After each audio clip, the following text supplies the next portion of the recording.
Thank you. Thank you for coming for this event organized by Abbasi Program in Islamic Studies, Middle Eastern Studies Forum, and the Center for Russian Eurasian East European Studies. It's a collective endeavor. And Armenian Students Association. And the Armenian Students Association, yes. I am Ali Aycıoğlu, and I'm a professor in Middle Eastern History here at Stanford. I'm also director of the Abbasi Program in Islamic Studies and the Middle Eastern Studies Forum. Our guest today is Professor Yektan Turkyilmaz, my dear friend, from the Central European University of Vienna. Yektan is currently Aaron Roderick visiting scholar at the Stanford Humanities Center. He is with us for a month. Now, until the end of this month, yeah. Yektan, let me briefly introduce Yektan. He received his PhD in 2009 from Duke University, Department of Cultural Anthropology. Before the Central European University, Yektan taught at Sabancı and Bilgi University in Istanbul, Duke University, California State at Fresno, and University of Cyprus. His research and teaching focus on notions of collective violence, memory making, and reconciliation, politics of music. Yektan's current work is on three interrelated projects that have emerged out of his PhD dissertations. The first project that Yektan is focusing on for a while it traces the genealogies of historiographical threads on the Armenian Genocide. This project is a critical reassessment of the representations of the Armenian Genocide in multiple languages, formats, and genres, namely scholarly and popular histories, memories, music, visual arts, as well as literature. The project argues that the Armenian Genocide, which was a process, did not only end countless lives, but also marks the beginnings of novel ideological formations, redefining the boundaries of communities and citizenship, setting an exemplary case for many other instances for collective violence in a broader region of the Middle East up to the present. The second project of Yektan Turkyilmaz addresses the emergence of the sound recording. Very different, it sounds very different, but it's not really very different, right? Somehow related. Sound recording industry and its implications on the remaking of public space in the broader Ottoman and post-Ottoman world. The project analyzes various networks of production and consumption in the context of emerging nationalism and globalization.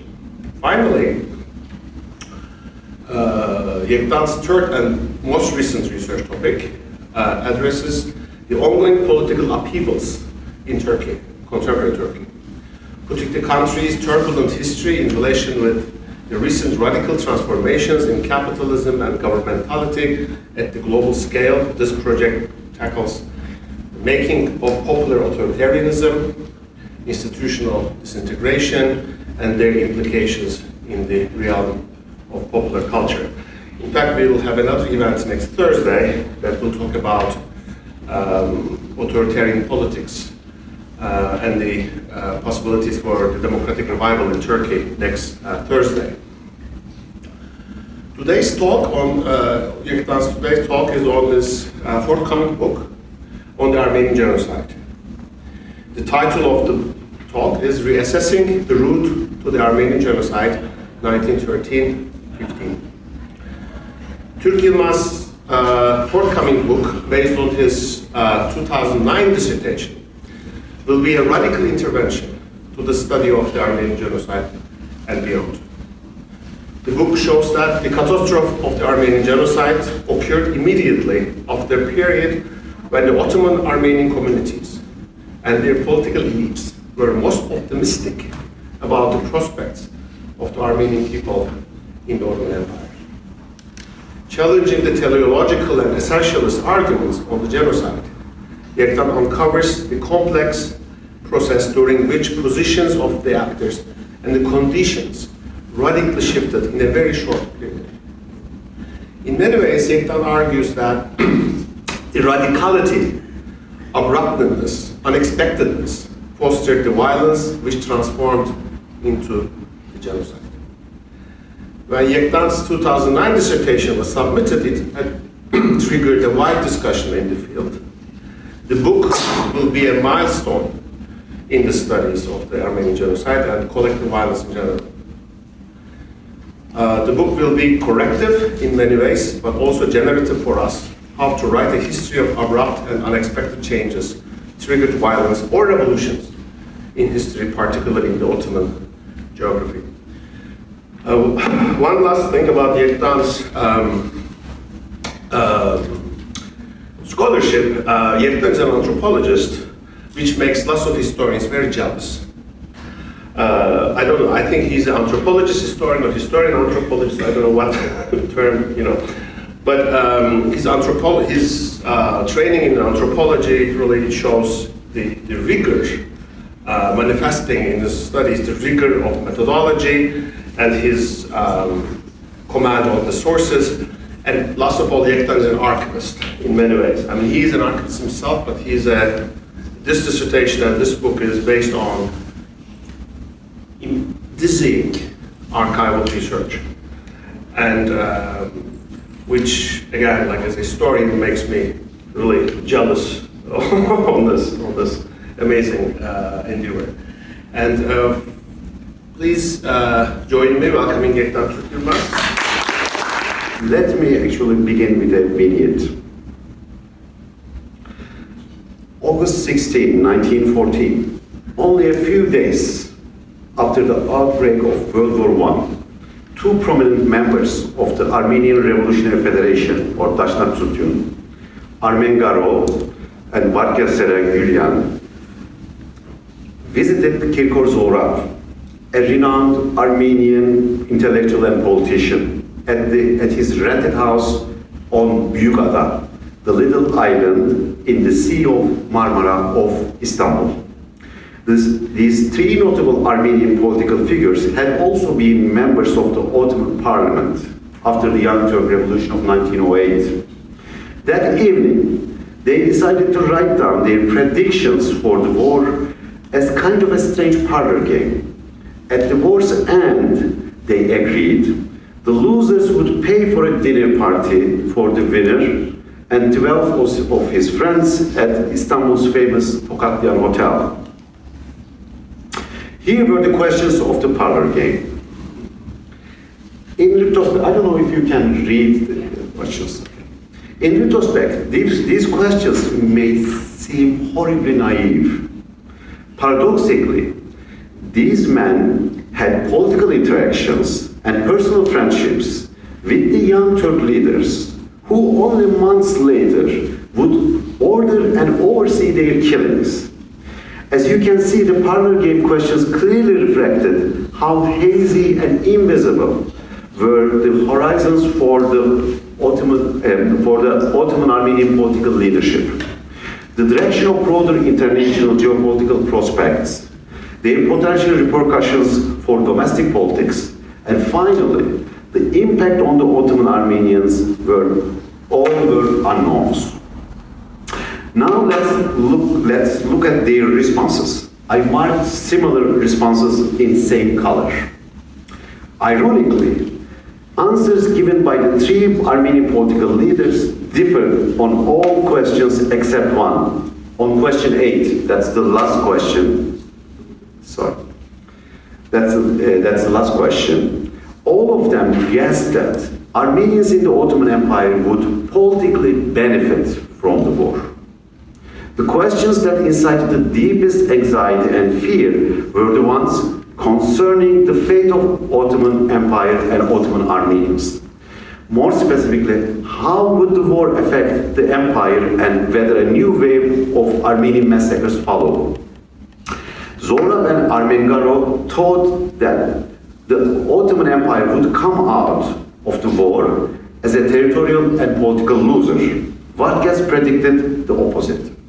On the fate of Ottoman Armenians, Vargas and Armengaro felt that a new wave of massacres was not possible. Zorov thought that Armenians living near the border with Russia would seek refuge across the border, and there would only be partial massacres and lootings in other areas of the Ottoman Empire. Zorov won the bet posthumously, having foreseen the coming massacres, if not in their full scale and brutality. But he never enjoyed the dinner party prize. He and Vargas were arrested in May 1915 and sent to Diyarbakir for military trial. A committee of Union and Progress hitmen, Ahmet the Circassian, Cherkez Ahmet, tortured them to death on the way near the city of Urfa. Of the three, only Armengaro survived the genocide. He went to the Caucasus just weeks after their fateful last dinner to help organize the Armenian volunteer battalions. He was in the Russian-controlled territories when the widespread persecution of Ottoman Armenian notables and intellectuals began on April 24, 1915. Armenian genocide is one of the most horrifying tragedies of the 20th century.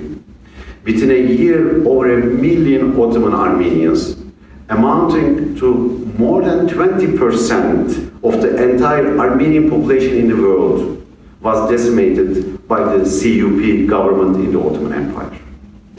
By late October 1914, initial warning signs of catastrophe came from the clashes and escalating violence in northern Iran. At the end of the month, the Ottoman Empire attacked Russia and joined the war. And soon after, clashes began along the Caucasian border. By late December 1914, following the retreat of Russian troops, the specter of genocidal extermination first showed its face in Bashkale and Saray, located in the eastern districts of one province bordering Iran.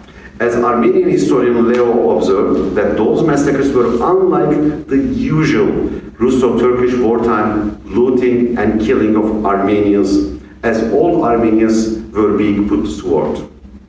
The carnage came to a halt after January 1915. Yet meanwhile, the jury and de facto means of measures of discrimination and persecution of Ottoman Armenians had been put into motion.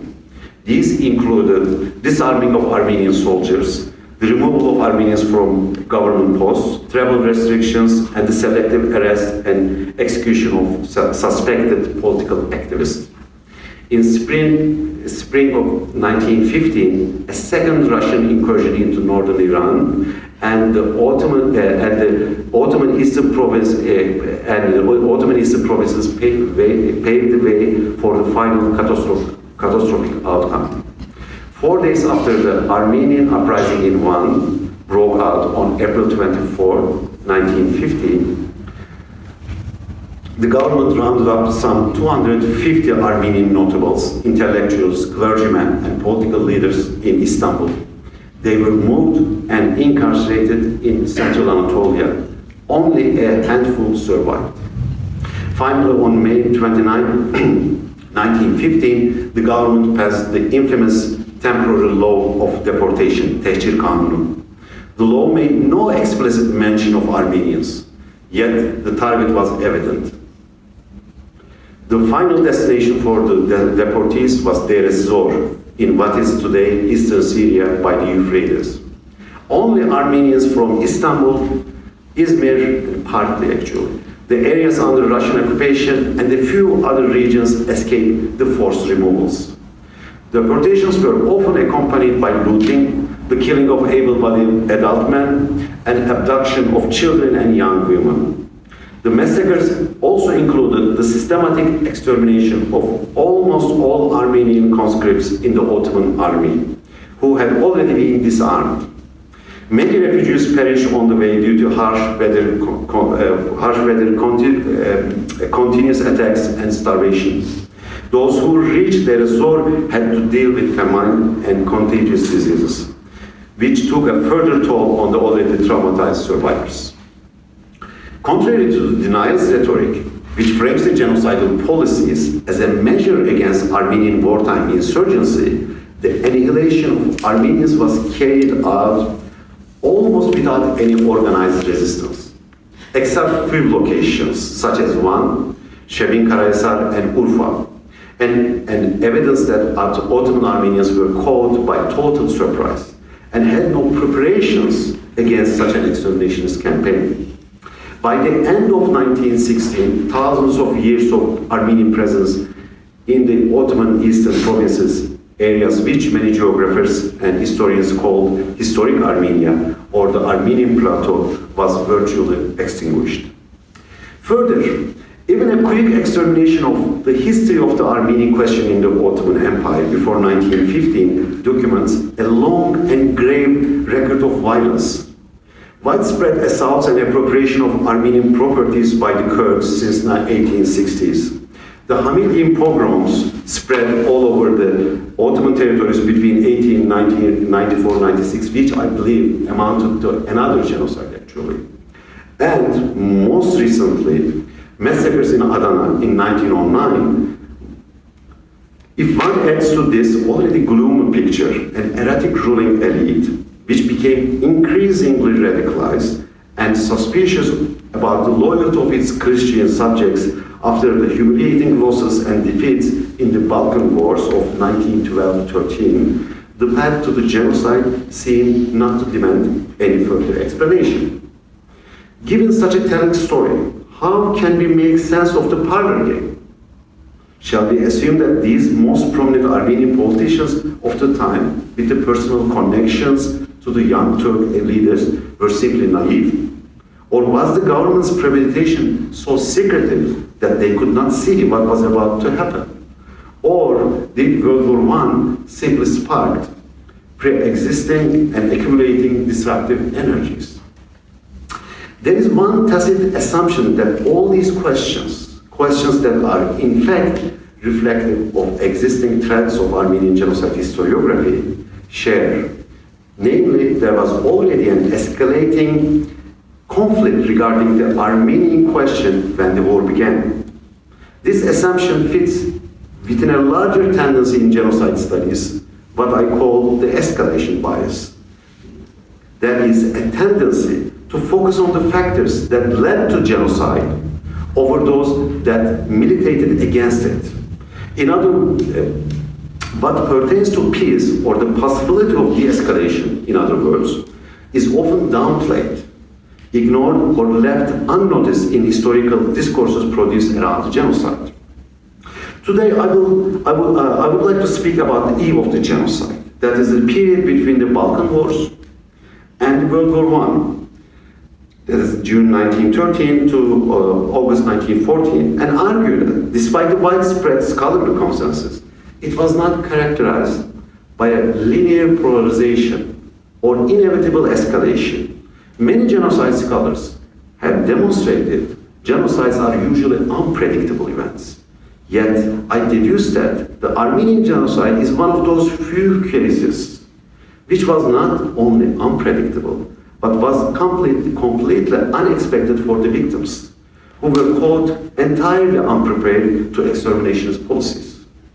But why is escalation bias so seductive for genocide scholars in general and in the Armenian case in particular?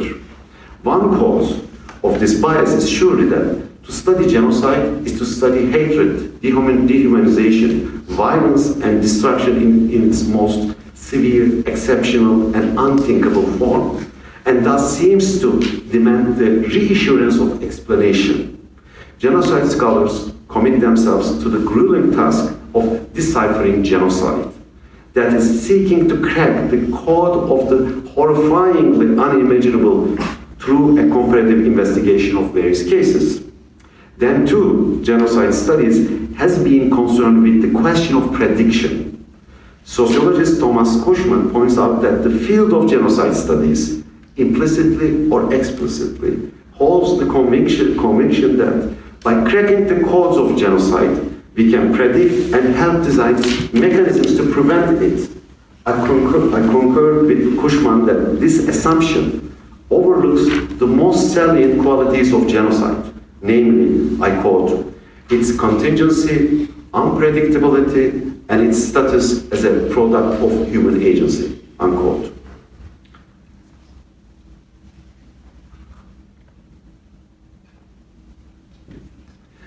The suggestion that genocide is unpredictable bears crucial theoretical implications. First, no genocide is an a priori given.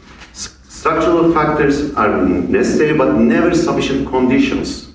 Further, human agency in genocidal processes depends on forces that go beyond any sense of rational action. Hence, genocides are not inevitable events. Even after a conflict enters its danger zone, all red flags flying, the process can still back towards de-escalation. Genocide scholar and political scientist Barbara Harf, in fact, asks, I quote, how many times have we discovered that all conditions specified are present, yet somehow an apparently escalating crisis fizzled due to some unanticipated event, unquote. Even in cases ending in genocide, the onset of violence is not characterized solely by increased conflict or escalation. What I term escalation bias, on the other hand, enacts a teleology of genocide, which renders alternative scenarios impossible. It downplays political agency, reconstructing genocide as the inevitable outcome, and perhaps most importantly, it muddies the issue of responsibility. Within this framework, I want to make three interrelated points to argue for and explain the unexpectedness of the Armenian genocide for the victims. First, that the post-Balkan Wars was a period when the Ottoman Armenian public opinion was by and large characterized by optimistic prospects. Second, I will suggest that political competition and contestation among the Armenian political elites, government and European powers did not create a deadlock with a consequent aggressive polarization between the Ottoman state and Armenian communities. I will do so by briefly discussing the Eastern Anatolian Reform Plan debates. Finally, I will turn to the on-the-ground situation in the Armenian provinces and show how an emergent expectation of a Russian-sponsored Kurdish insurgency indeed created conditions of cooperation between the Ottoman state and Armenian community leaders. The parlor game that I opened my talk with illustrates prevalent optimism among the Armenian political elite in the capital, but let me try to make my point about optimism even bolder. In October 1914, 2 months after the above parlor game, a reception was held in honor of Tahsin Bey, the former governor, at the mansion of Set Kapamajian in Van. In his memoirs, Terzibashyan, a prominent businessman, recounts that he delivered a speech to the guests consisted of Muslim and Armenian notables of the city, asserting the devotion of Armenians to the Ottoman homeland and toasted to the empire. Just as he finished, Ömer Naci Bey, part of CUP's core leadership and a renowned Young Turk agitator, whispered into Terzibashyan's ears, "You are fooling yourself." After stating the government's suspicions regarding the Armenian revolutionaries' pro-Russian activities in the Caucasus, Ömer Naci went on to warn Terzibashyan. I quote, "We will participate in the war against the Entente powers. If Armenians support the Russians, we will massacre them. We will slaughter them ruthlessly, without remorse, without concern for consequences. We will kill even the host of our table, whose champagne we are drinking at the moment," unquote. Ömer Naci's words shocked Terzibashyan.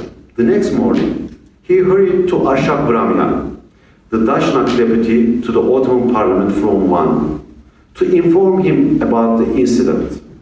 When he heard the story, Vramyan shrugged his shoulders and said, I quote, "He's crazy and a drunkard," unquote.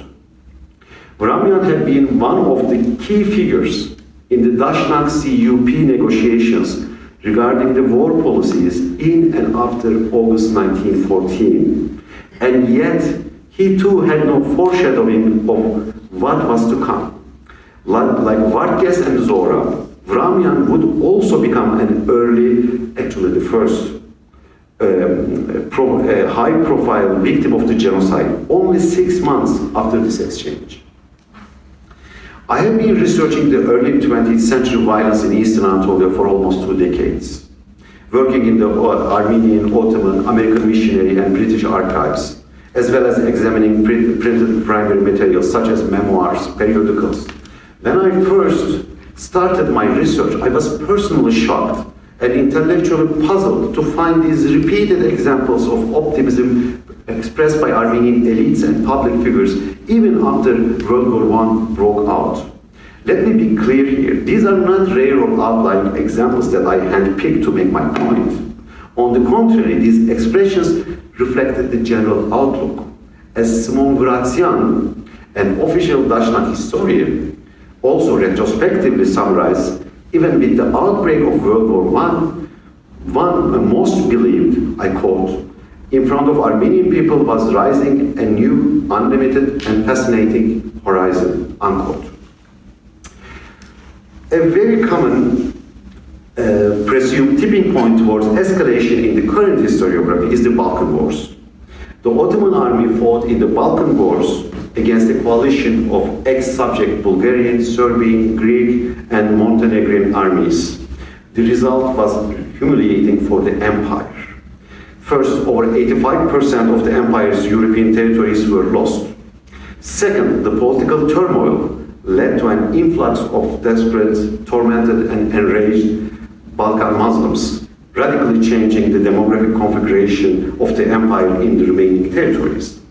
For the proponents of the escalation approach, the humiliating defeat of the Ottoman Empire marked a watershed. Regarding the conflict in Eastern Anatolia, what followed is treated as a politics of confrontation, a process of escalation which continued until the genocide. This narrative underscores such narratives underscore the ideological radicalization of Turkish nationalist thinkers after the tragedy of the Balkan Wars. Interrelatedly, it foregrounds the tensions produced by the implementation of radically exclusionary economic and administrative Turkification measures by the central government, and finally, it focuses on the fear of disintegration among the CUP elite produced in the diplomatic dogfight generated by the Eastern Anatolian Reform Project, with the CUP, that is the Young Turks, coming to see Ottoman Armenians and their political organizations as agents of destruction. Let me be clear, I do not dispute that these conditions eventually contribute to the making genocide possible. But my analysis goes further to ask, first, whether these dynamics had the same effect on Armenian question or in the eastern provinces as they did on other groups such as Greeks or geographic areas like Western Anatolia of the empire. And second, if the only consequence of the various changing developments in the Balkan wars and afterwards was more conflict in the region. My research has led me to conclude that as far as the political debates and on-the-ground situation in the eastern provinces, the Eastern Anatolian provinces are concerned, the period between June 1913 and August 1914 was in fact not one of escalating conflict. To be more precise, there was no indication of aggression that emanated from a single source, steadily increased over time, or directed against one precisely targeted group. Crucially, in other words, the political configuration in the period still offered manifold choices for the actors involved.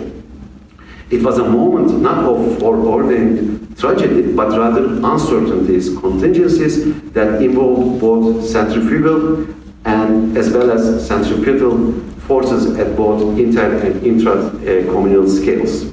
Further, in eastern provinces, there was no sign of deterioration of intercommunal relations, general security, or the condition of Armenians. To the contrary, ironically, there were signs of improvement as reflected in various episodes during the period. The post-Balkan Wars Ottoman state presented a weak ailing at times easily provoked ideological and bureaucratic network. It resembles nothing so much as a delicate chess game where the Istanbul government did not have the resources and self-confidence to pursue a strategic or ideological line of action in Eastern Anatolia. Instead, with its limited resources and without power of effective enforcement, the CUP government tried very cautiously to first prove to its public and to the international actors that it was still a viable sovereign state. Second, preclude any chaos in eastern provinces that would lead to increased diplomatic pressure and perhaps Russian military intervention. And finally, to cultivate as much support as possible among the Armenians and Kurds alike in order to undermine any tendencies towards seeking cross-border alliances, especially with or within Russia. Another major piece of escalation argument is the Eastern Anatolian reform debates. Diplomatic talks, that's the diplomatic talks among European powers on how to improve the conditions of security of life, dignity and property for Armenians and other minority groups in the Ottoman Eastern provinces. The reform issue, indeed, by and large, reshaped and determined the terms of Eastern Anatolian question in the post-Balkan Wars period. On July 4, 1913, after extensive preparations, ambassadors of 6 great powers, England, Russia, Germany, France, Italy, and Austria, convened in Istanbul to discuss the Russian plan. A final draft was agreed upon after a harsh bargaining between Russian and German representatives on February 8, 1914. The major reason why the Eastern Anatolian reform process did not lead to the presumed escalation is that when the reform talks ended, as historian Roderick Davidson concluded, there was no losers. Here, without going into details, I would like to turn to the same Ömer Naci, who threatened Terzibashian with massacre above, this time on reform question, on December 16, 1913. Towards the end of reform debates, in an interview, Ömer Naci expressed his trust to Armenians and to their most organized political party, Dashnak Sutyun, and said he was convinced that so long as the cultural identity and national rights of the Armenian people are respected, the ultimate objective of the Armenian community is to remain as a loyal Ottoman constituency. The Yenikö Agreement produced at the end of the negotiations divided Ottoman eastern provinces into 2 sections. Northern provinces Sivas, Erzurum, Trabzon, and southern provinces Marmaratul Aziz, Diyarbakir, Bitlis, and Van. Each region would be under the rule of separate European and general inspectors.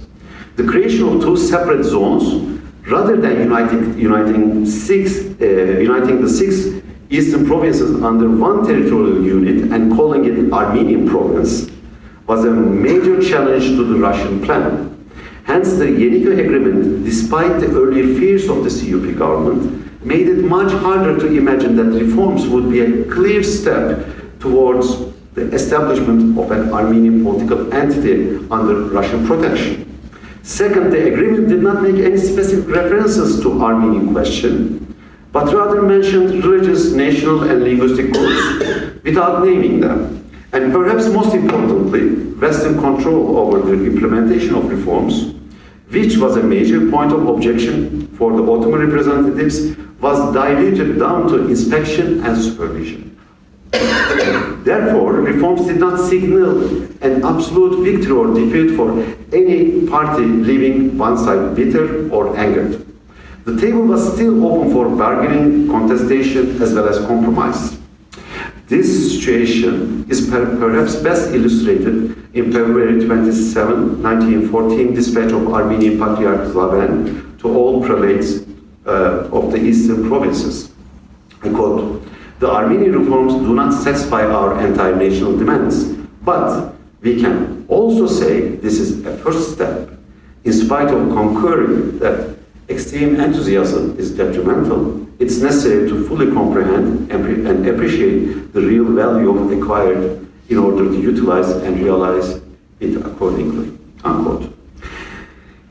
Here, let me turn to the on-the-ground situation in eastern provinces and explain how emerging dynamics were also enabling increased collaboration between the Armenian political elites and the government against a third group, or Russian Kurds. I would like to open up parentheses here. Kurdish groups have been a major party involved in the history of Armenian question. Since the Berlin Treaty of 1878, they have been almost categorically deemed as unruly and bloody oppressors, looters and murderers preying on Christians in general and Armenians in particular. The 1894-96 Hamidian pogroms reinforced this image as well as adding a new dimension to it. Due to the systematic involvement of Kurds in the massacres, they had commonly been depicted as a tool in the hands of the Ottoman state that the latter utilizes to terrorize Armenians. Yet my research shows that the post-Balkan Wars relations among the state authorities, Armenian communities, and Kurdish groups challenged this tautological and simplistic representation. In this period, Tsarist Russia initiated a policy of supporting anti-government Kurdish movements in the Ottoman Empire as part of the endeavor to increase its influence in Eastern Anatolia. In turn, Kurdish notables such as Simko, Abdurrazak Bedirkhan, Kör Hüseyin Pasha, and Selim Taha began to seek Russian support for their political agendas. At this historical conjuncture, that in addition to Armenian question and Eastern question, a new axis of debate began to become visible, namely the Kurdish question. This situation created enormous anxiety in Istanbul, and it was also a major concern in British, German, and Armenian political circles. Hence, the specter of a wholesale and possibly cross-border Kurdish rebellion haunted their diplomatic communications and political strategies. Until World War I, nervousness regarding such a revolt marked the Kurdish threat as more immediate and urgent than an Armenian conspiracy for the Ottoman government. A key political consequence was to open up fresh discursive space for Armenian public figures to portray Armenians as the true Ottoman patriotic people of the eastern provinces against the Kurdish-Russian alliance. As the government's anxiety brewed and it began to take a more aggressive attitude against certain Kurdish tribes and notables, the Ottoman Armenian media celebrated the fact that eventually the government had come to see that what they described as the perils of the politics of lenience against the Kurdish troublemakers in the East. In an article titled Necessary Austerity, which appeared in the Istanbul-based liberal Armenian paper Byzantion on August 9, 1913, Byzantium commented on an official press release that warned of a brewing Kurdish conspiracy. I quote, "The Armenian newspapers, which have reported the Kurdish disturbances day by day, have the consciousness of having committed their patriotic duties. Our protest has been against the bloody bandit elements of the Kurds, who can also create immense perils for the state. These Kurdish brigands, who have to be eradicated, are not ordinary bandits, but at the same time tools in the hands of the foreigners, i.e. Russians." At a time when the Western powers were debating the reform plan in the eastern provinces, news of violence and insecurity in the region would definitely strengthen Russia's hand. This concern, multiplied by the suspicion of a Russian-backed Kurdish insurgency, permitted the government to spread its fight against Kurdish opponents. The government press bureau frequently released news about the arrest of Kurdish fugitives in Van, Bitlis, Dersim, and other areas. On September 14, 1913, less than 2 months after the above article was published, Byzantion's correspondent reported from Van. I quote, "The famous brigand Shakir of Krav and his guards have been killed. 2 of his sons have been wounded, and 4 or 5 guards were arrested with his sons and his brother. This is serious news. Don't think that it's unbelievable news. The news is true, and for the past 3 days, a source of joyful excitement for the entire city of Van." Governor Tahsin Bey has proven his influence and saved the government's prestige. The Armenian community is pleased by the determination he has demonstrated, unquote. This feared Great Kurdish Rebellion was thought to have materialized in the spring of 1914. On April 1st, the Armenian papers in Istanbul announced unrest among the Kurds of Bitlis, and panic among the local Armenians. In the early days after the short-lived mutiny, the government, the Armenian and Turkish newspapers concurred that it was a movement against the reform plan. The Armenian language papers Azadamar, Jamanak, and Byzantium were pointing to a larger scheme or plot which might even have had foreign fingerprints, that's Russian fingerprints. Interestingly enough, the rebels, despite being believed to be religious zealots, were extremely meticulous about not attacking non-Muslims on their way or in the city. It was also reported that many Kurdish insurgents went to say farewell to their Armenian neighbors before leaving their villages to join the rebellion. Later, it turned out that they had contacted the Armenian prelate and asked for Armenian support in the hope of creating a united front against the government. A high-ranking official told the editor of the Turkish daily Tasviri Efkar that 2 letters were dispatched by the masterminds of the revolt. One addressed to the Armenian prelate, full of assurances of goodwill towards Armenians, and the other letter addressed to the Ottoman governor, this one full of insults. Likewise, the Armenian prelate in Bitlis, Suren Kalemyan, wrote in a report addressed to the Armenian patriarch that despite his worries, the attitude of the Kurds to Armenians during the mutiny had been very positive. I raised the Kurdish rebellion in Bitlis because it once again suggests how contingent and fluid the relations among the government, Kurdish notables, and the Armenians in the area were. The governor, Masar Bey, was dismissed as soon as the Kurdish insurgency broke out.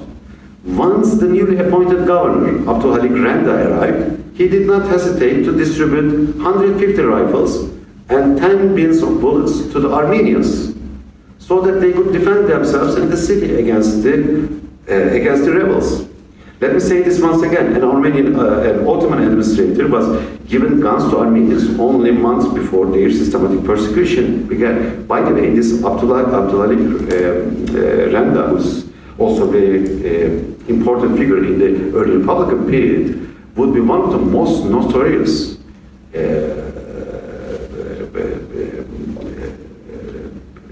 persecutors and murderers of Armenians only months later.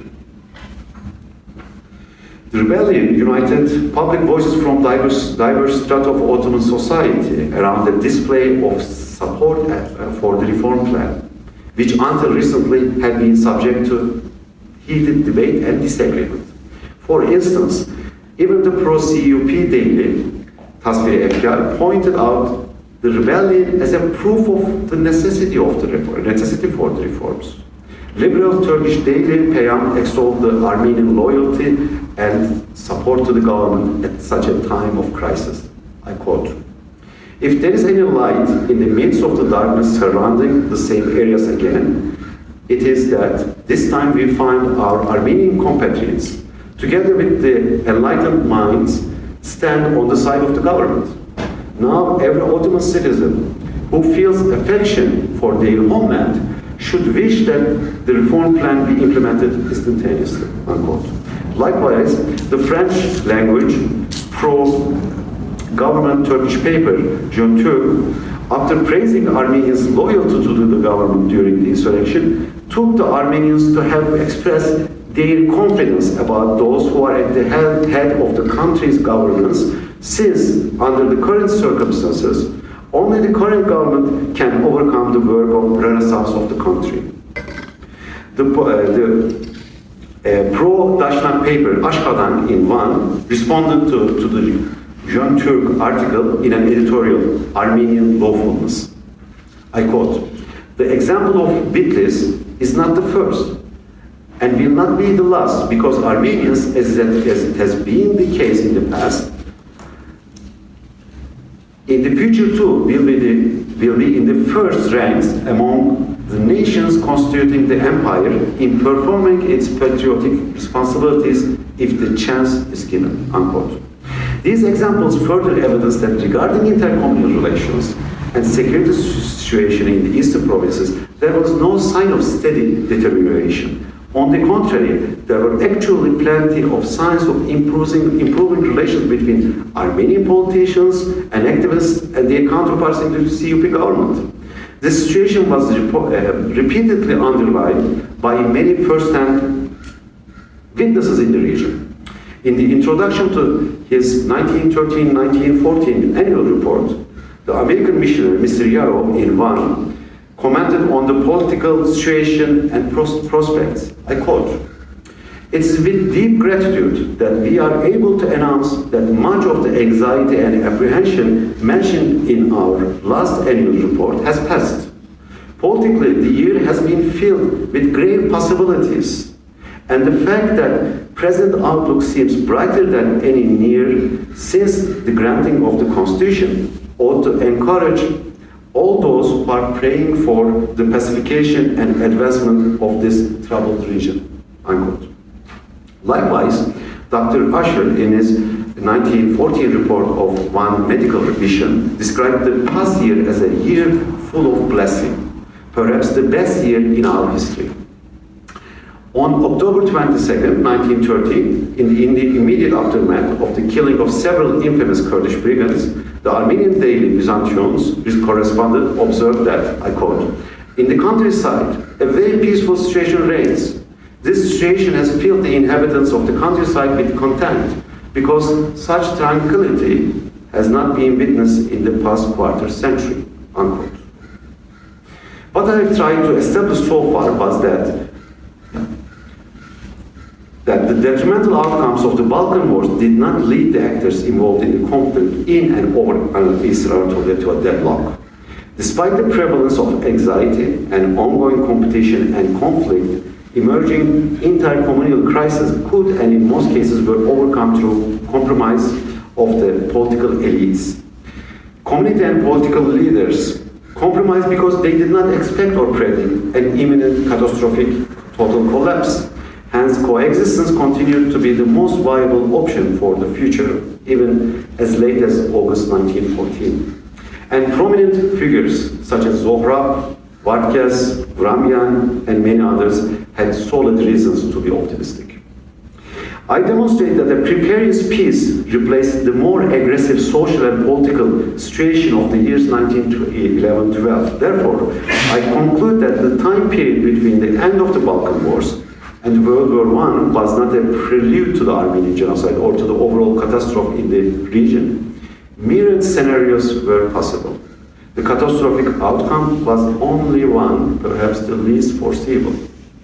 And its occurrence was not warranted by what happened in the aftermath of the Balkan Wars, but rather by political actors' decisions after World War I broke out. Yet the observations from the region would dramatically change as of December 1914, following the first incursion of the Russian armies into Ottoman territories. In a January 26, 1915 letter to the new governor of Van, Cevdet Bey, Vramian, the Dashnak deputy to Van, and one of the first high-profile victims of the genocide, regretfully observes the radical shift of affairs and sudden escalation. I quote, "Recent incidents contain in them the picture of an unfortunate reality. Yet it was not long ago, only a couple of months back, that Ottoman officials and Armenian Revolutionary Federation of Dashnak Sutyun used to meet one another and emphasize their sincere cooperation. We should at least not forget the passionate demonstration in support of Ottoman military conscription under the auspices of Dashnak Sutyun leader Aram, with drum and fife in the early days of the war mobilization in Van. In that mutual trust, something has changed, but it's undeniable that this pathetic reality was created after the outbreak of the war in November 1914." Unquote. In conclusion, I have suggested that contrary to common assumptions, the escalation of the Armenian genocide was not a gradual cumulative process, but rather a sudden and explosive event. How then does this alter our understanding of the Armenian genocide? This is the main issue I explore in my book. My study offers a conceptual and analytical clarification by differentiating the background conditions, enabling conditions, and the immediate precipitating causes of the catastrophe. The historical antecedents of the violent conflicts involving Armenians in the Ottoman Empire, imperial rivalry over the region, and the ideological motivation of the perpetrators were significant as background conditions for the genocide. World War I played a crucial role in the escalation process. It created political context, adopting Martin Schaaf's term, that became the most direct structural context of the Armenian genocide. The war brought about a new political configuration that did not merely magnify, radicalize, or unravel the original positions of political actors, but created a new international, domestic, and local matrix of power relations. This matrix, in turn, multiplied possibilities and opportunities.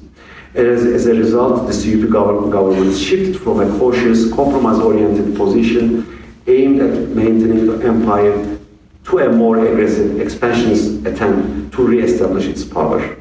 Therefore, we can argue that the war was an enabling condition for the genocide. While these factors help us understand different conditions, they fail to explain why the genocide happened. I argue that we need to go beyond teleological explanations of the escalation bias. This presents a difficult task, identifying the precipitating causes of the massacres. More precisely, we need to provide an actor-based analysis of the escalation and decision-making processes.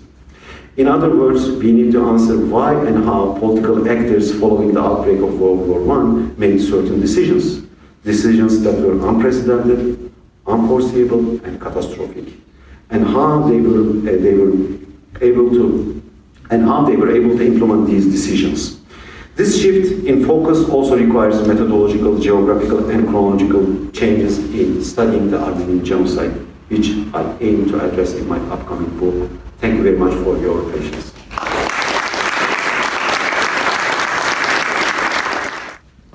Well, I'm not a historian, I'm a physicist, but my parents left Turkey before the genocide.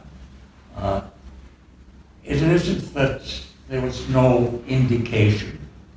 My mother came from Diyarbakir. My grandfather had a store, and he always liked to drink raki. And he had a few Turkish friends who liked to drink together.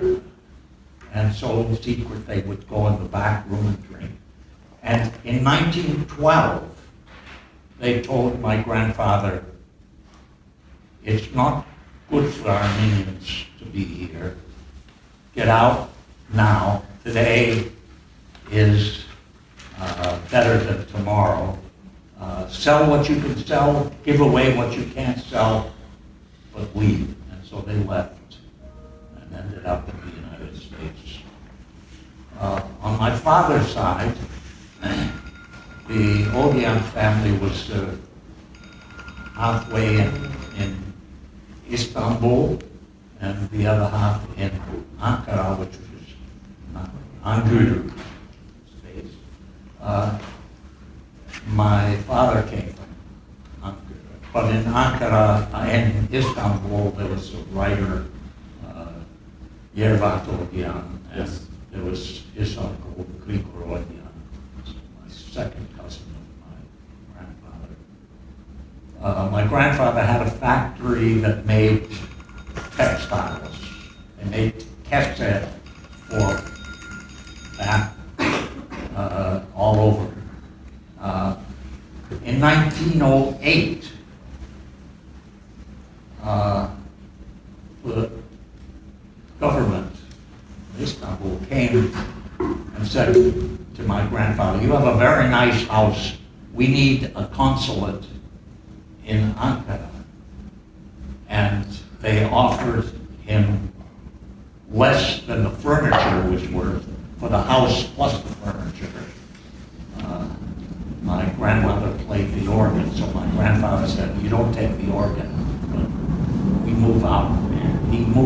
different houses. In 1909, they wanted Armenians to register because of that previous thing. He didn't register, but he has sent my father had two brothers.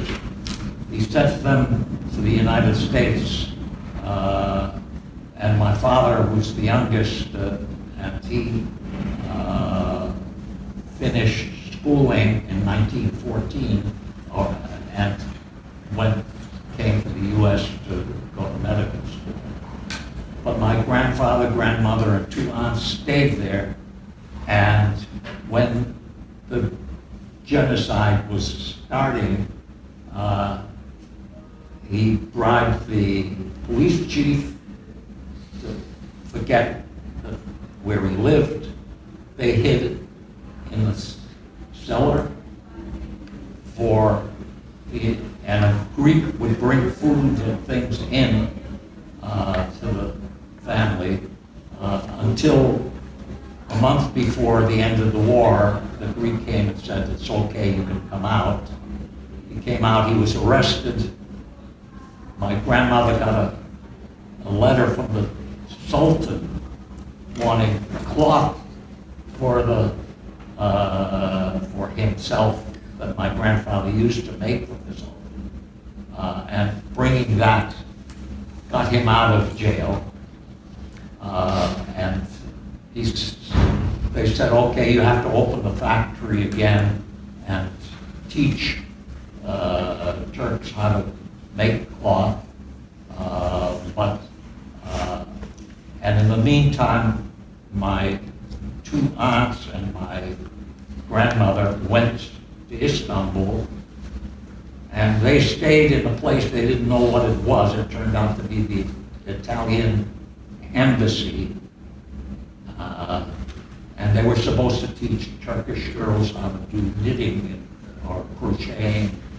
Amazing story. Thank you for sharing this. Yes. First of all, I'm so glad that your parents left Diyarbakir. Yeah. Because Diyarbakir was an exceptionally brutal scene of the genocide. You know, because the genocide campaign was destructive everywhere, but one specifically brutal location was Diyarbakir, where the Diyarbakir, my mother had an older sister who was married, and her husband was a lawyer, and he worked for the court, and he didn't know. Yeah, and that the massacres there were actually turned into a ritual. You know, it was to that extent. And regarding, did anyone not have never known rumors? There were no words about a massacre or possibility of massacres. There were definitely there were rumors. But the thing here is that what I am doing is I'm basically following the actors, major actors of this conflict. When you say major actors, from 1909, actually you can take that process back to maybe to Tanzimat era, but exactly from 1908 to 1940, there was also some radical transformation within the Armenian community, in which one political group, Dashnakstu, came to control pretty much. They basically replaced, in many ways, the role of patriarch as the representative of the Armenian community, Ottoman Armenian community. So, when I say decision making, Diyarbakir is important, of course. Elazığ, Marmaret Elazığ is very important. But especially we are trying to understand the decision making, escalation and decision making, we need to focus on actually that, that those who have the capacity to represent. It isn't Tashnakstu didn't run everything. Krikoroyan wrote a book actually about insulting Tashnakstu. Yeah. There was divisions within the community. And that's an important point because one also should remember that the Armenian community was very deeply divided community by August 1914, for sure. Please. I'm curious, first of all, thank you for your talk. As a historian in trying to access archives and understand some of the high-level decision-making, what role does the present-day politics in the nation of Turkey play in your ability to perform comprehensive research? And do you expect any sort of changes in that political atmosphere in order, and I mean, essentially, do you see any likely changes in what history you could uncover for future work with that? Beautiful question. Actually, that question brings my two projects together: authoritarianism in Turkey and Armenian genocide. Actually, if you look at early 2000s, Turkey until 2010, 12, I mean, there was a new generation of scholarship actually coming from Turkey, which actually revolutionized the study of the genocide, Armenian genocide per se, but not only Armenian genocide, but I mean the study of the dark pages of the Turkish and Ottoman history. And that all changed after, gradually changed after 1913, 1914 with I'm still 2013, 2014. And right now, I mean, you cannot even write dissertations with genocide in the independence in Turkey. Yeah, we are now at that point, unfortunately. But meanwhile, another thing happened, which is Biden calling 1915 a genocide.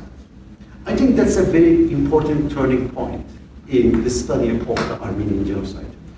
You know why? Because, I mean, Armenian genocide has been for 60 years, and since 1965, have been overshadowed by systematic Turkish denialism, official denialism. And actually, this Turkish denialism was indeed primarily targeted the foreign audiences, because actually until 1990s, there was no internal discussion around the Armenian genocide anyways. So Biden's recognition of the genocide as genocide, I think, moves us to to a new period, post-denial period. I think, I mean, actually, on the one hand side, yes, you're right, that doing research in Turkey, at least if you are living in Turkey, especially if you are living in Turkey, if you are studying at a Turkish university, it's not as before. It's not as, but on the other hand, I think a new horizon is opening before us. That a more critical understanding, more nuanced and sophisticated understanding of genocide was possible because denialism created camps. So the many critical questions were hijacked by this tension generated by this living or producing knowledge or information or analysis under the pressures of denialism. Do you regard Turkey's decision to enter World War I as the triggering event for the genocide? In the sense that prior to that, the Turkish leaders may have been thinking we could have a negotiation or coexistence. But once Turkey entered the war, they realized we're in a fight for the survival of the nation, and therefore we need to protect our eastern flank against the Russians, and maybe that was sort of a cataclysmic decision to say, okay, we've got to do something that is what we would not have preferred to do before the war began. I mean, let me be straightforward. Yeah, let me respond to your question very straightforwardly. No war, no genocide. I mean, no First World War, no genocide. That's the first thing. But when that decision was made, did that include a plan for genocide? No. So, for instance, I have a chapter on the Taşnaksu'nun CUP negotiations after the war started. And before Turkey, the Ottoman Empire entered the war, But after what at the time they called European War, the World War started. And you see that, like, actually, the CUP, some CUP leaders, even were hoping to include National Studio, the Armenian party, the leading Armenian party. Some of them were hoping to include them in their wartime agendas. This is August 1940. And bargaining actually continued. And shockingly, in some areas, actually, I cannot call it like collaboration, but at least communication and negotiations continued until April in 1950. So, yes, no war, no genocide. But the war does not, then we need to, that's where I stopped actually. After that point, we need to look at these political actors and decision making and how and why it happened. And look at this responsibility first. Thank you so much. I'm sure you got a lot of pushback towards your basically explanation, but I would like to raise some of these possible pushbacks. You are saying, no war, no genocide, but there is still and war makes nations, nations make war. So would it be possible, by the time it is 1913, 14, the CUP people with the existential feeling, the survivalist instinct, pushing them to say, okay, in order to build a nation, we really need to get rid of Armenians. It looks that way, if you look, from outside without knowing anything. In order to build a Turkish nation, you really need to get rid of Armenians. For the decision makers, this could have been logically more possible. But I can also give you the example of 2013 peace process with the Kurds. So right in the middle of the peace process, actually, Erdogan and his associates were doing the military build-up to crush the Kurdish resistance altogether. So, even though there were those negotiations and all, one would also think that, okay, they are getting ready for the big extermination. And this was also right at the time when Turkey was also doing the Turkification policies in the Arab majority countries. So they were really intent on building a nation at the time, as far as I can see. What would you like to say to that? Lovely, thank you so much. Such great questions. First of all, you give me the opportunity to tell, make this. First of all, we have a tension here. On the one hand, we have this history of violence, going back to 1860s, right? And then I said, in literature it's called Hamidian pogroms or Hamidian massacres, but I think that is another genocide in this entire story. So you have the genocide, in which 100,000 to 300,000, there are estimates between 100,000 to 300,000 killings, and all over the empire. And then you have the 1909, another massacre which Bedros spoke about recently. There is one historical trend, and then you have also other groups being targeted meanwhile. Let's not forget the Greeks, Pontic Greeks, and starting with Greeks of Western Anatolia, and then the Pontic Greeks, and then look at the Turkish history in the early Republican period. There is one long durée process which makes you feel that there's a process, there's a structural process almost, which I cannot deny it's there. And each new or each other, each additional act of collective violence makes the next step more possible, more doable. There's also such dialectics of violence. But if you look closely into each event as an episode, you'll get a different picture. So, there is a tension here in a long term analysis and analyzing these cases as events. And I think, in my research, in my work, I acknowledge that long duration process. But still, I think that we also need to understand these as events and processes by and in themselves. In that regard, I definitely make a distinction between the study of Armenian question and the study of Armenian genocide. Because that question was not like, did not inevitably lead to genocide. So the decision of genocide had its own spatial and temporal context, and most importantly, decision-making part. And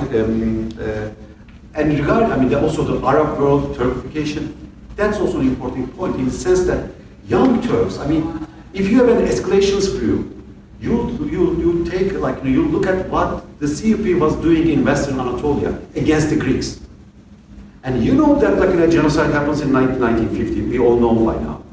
And then you take that as an evidence to explain Armenian genocide, which kind of confuses the spatial dimension. Because not the same thing. The CUP could not do the same thing in eastern provinces. It did in Arab lands, provinces, or in Western Anatolia against the Greeks. This tension you talk about structural, continuous violence build up through decades, and then focusing on just one episode, 2 years, very intensive, or months, sometimes days. Days. Yeah. But then this tension, in fact, don't you think that? Do you argue that this tension fostered more violence? The fact that there's a tension, the fact that there was this optimism, a moment of optimism in the long process, which is a very pessimistic process in many ways, but the fact that there was this optimist moment, in fact, intensified the tension, intensified the violence. If there had not been that particular moment that people felt optimistic about the future trajectory, they would, as you said, they would be prepared first. So this tension, in fact, the dialectic of this tension between unexpected and structural, unexpected, intensify, increase the tension, increase. Totally. We can talk more about that, but definitely. So the optimism actually was kind of counterproductive for the victim, for sure. Yeah. And by the way, I also realize that. Well, there's one more thing that I want to say about your question. And regarding Turkish state project or Turkish nationalism, the relationship between this genocide or other genocides, and especially the Armenian genocide, and Turkish nationalism and Turkish state building project. Our, let's say, conventional historiography actually puts ideology first or the project first. I think what happened is the other way around. Actually, these cases of Armenian genocide did not happen because the CUP was terribly Turkist, or they had a very clear project of nation building. It's the other way around. The genocide made Turkism more possible. The genocide made the Turkish state formation project doable. Let's get one more question and then we have lunch. Is there any paper trail of how the genocide was decided, organized? You would think that the officers who were carrying the genocide would have brought written orders, for instance, before doing something like that, at least to cover themselves. So has anything been found? And if yes, no, what do you see? First of all, there's this denialism that's years long, since 1965, this official Turkish denialism also came over a fight over archives. Whose archives are open? Where is that document that shows the decision making? And let me be very straightforward again that question. There is no such smoking gun that we can find anywhere about kill all Armenians kind of thing. But this, like when we say escalation and decision making, we are not talking about a moment, but a process. But process that is not like years long process, of course, a very short period of time, but a process. And there is, of course, already good enough indication in Ottoman archives about the decision making. Also, there were observers. They also left behind a good documentation. Missionaries and the American, for instance, a mission in American diplomatic personnel in the Ottoman Empire, including Ambassador Margantao and others. But I think the most valuable source is Armenian sources, especially the memoirs and memoirs and the documents produced by the party Daşnak, because as you can imagine,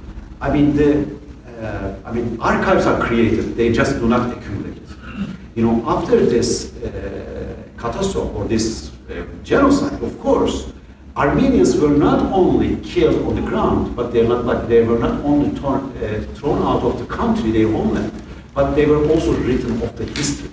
Not only to just deny them, not to just deny them, preparing the archives for the further for the denialist period after 1965, but that was actually part of the exterminations project, and they were written off the history. For instance, many CUP leaders who were buddies with these Arab people, when they write their memoirs in 1930s, 1940s, they behave like this. They've never met those people. Same with the documentation, right? But I think the most valuable, again, the documentation is left behind again by the leaders. Thank you very much.